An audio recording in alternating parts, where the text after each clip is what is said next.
Firstly, we were just going over Yeet, but we can discuss that later. But we can talk about whatever you want to talk about. But firstly, I wanted to ask you about the Lil Durk thing. I don't know if you were gonna make a video about it, but I just wanted to run some numbers. What happened with Lil Durk? Well, it's not like drama or anything. I can share my screen. So basically, just to give you a little summary, Lil Durk said that he cost $350,000 for a feature.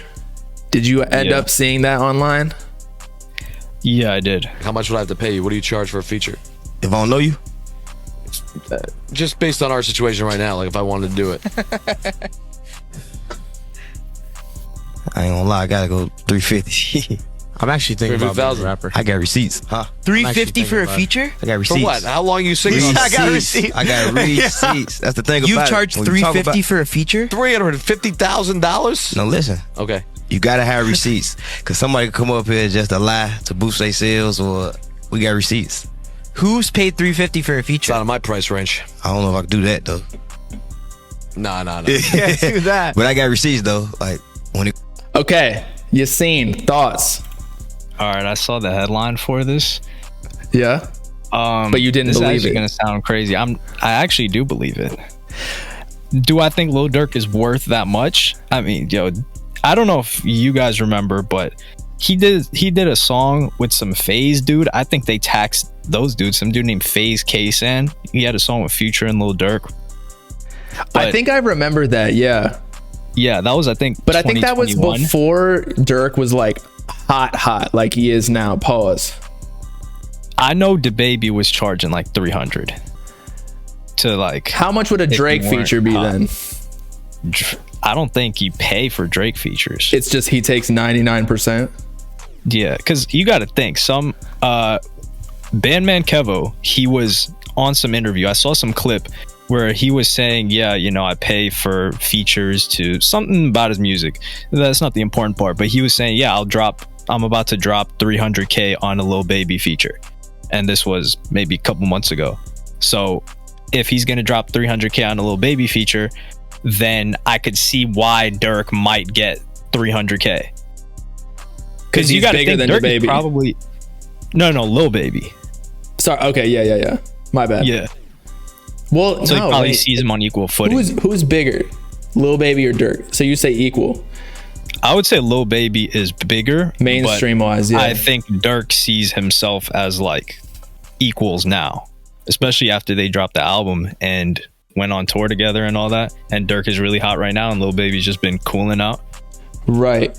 Here's how I ran the math. So usually I take like the feature fee, so 350,000, divided by like 0.0045, just like whatever the average payment you get per stream off Spotify, and you have to get some like almost 80 million streams to recoup. But then I was like, with Lil Durk specifically, since he's like, he runs the streets as a rapper, like maybe having that Lil Durk feature will get you in the game, which is more valuable than the streams itself.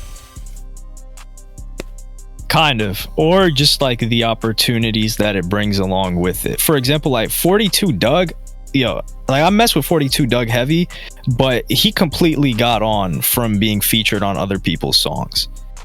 Right. And his And being music signed to doesn't Baby. stream. Yeah. And his being signed to Lil Baby and Yo Gotti. His music does not stream that crazy. And even if it does, he's not making the money off it. He's signed to like some crazy deal, but he's constantly around all these dudes and he's constantly doing all those like club appearances and shows. So from that one song, just that We Paid song he was featured on that. But let's say the song that he had with Future, just off that song, it has like 37 million streams.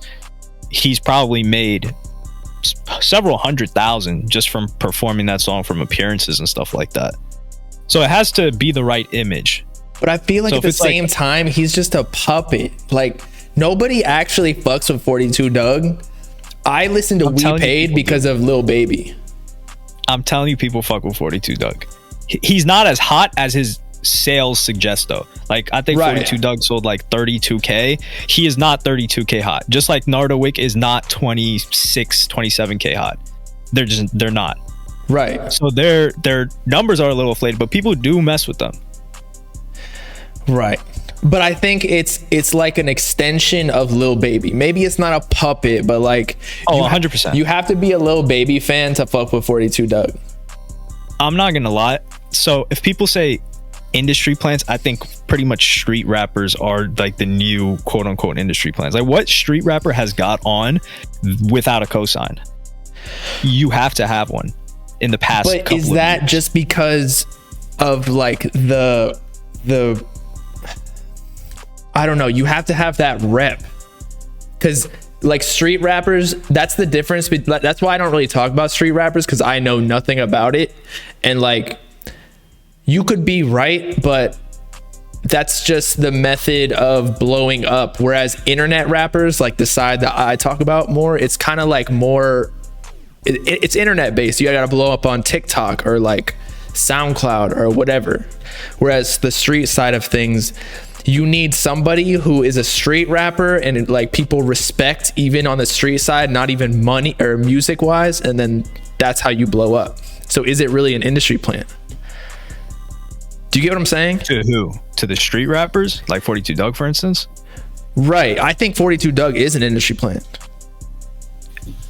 I mean, it depends, because he kind of just got signed. But what I'm saying is I feel like there's more barriers for street rappers. Although you still have people like Pooh Shiesty. Pooh Shiesty pretty much blew up by himself. Okay. But when he gets signed to Gucci, that's when he gets all of these industry opportunities. Right. He signed to Gucci? Yeah, he signed to 1017. I didn't even know that. Yeah, he was part of New 1017 with two other dudes, Big Scar and Fujiano.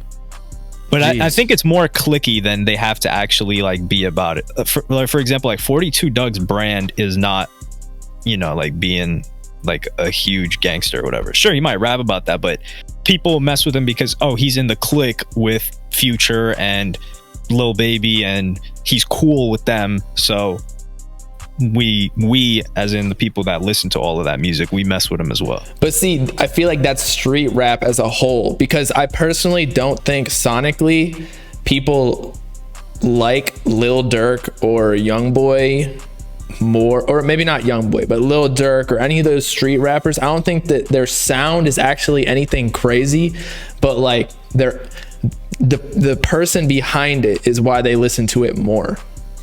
Like Pooh Shiesty literally shooting someone in the ass, like that adds to it. Nah, Pooh Shiesty is actually hard. I remember. I'm not saying he's bad. I think they listen to it primarily for the music. I just think that the perception amplifies how much they like the music. Definitely. Okay, yeah. So it's I don't think it's a reason. I think it's an amp. However, there are certain people where they're like, oh, this guy like killed however many people, and then he starts making music and the music is straight ass, and then they're like, yo, this guy's fire, he just started making music. He's actually, there's certain people like that. I can't think of some off the top of my head, but there are definitely people like that. They'll gas someone up just cause. Right. But it's the people who are actually good but get the cosign that blow up. But I guess that's with anything, like even outside of music. But so King Von, right? Did he even have a fan base outside of Durk before he put him on? No. Exactly. So but the weird thing about King Von is it was music for sure, but with King Von, it was just, I don't know what they did, but on YouTube, it was either Crazy Story or 2 a.m. I don't know which one came out first, but that music video kept getting recommended heavy.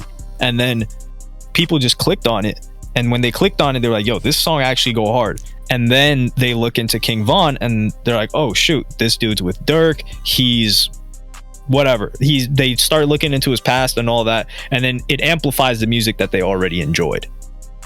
Right. So back to it. The cosign is necessary with street rappers more than, say, an internet rapper like Yeet or Fago. Yeah, but I do think internet rappers can get exiled. From what? From just like the scene.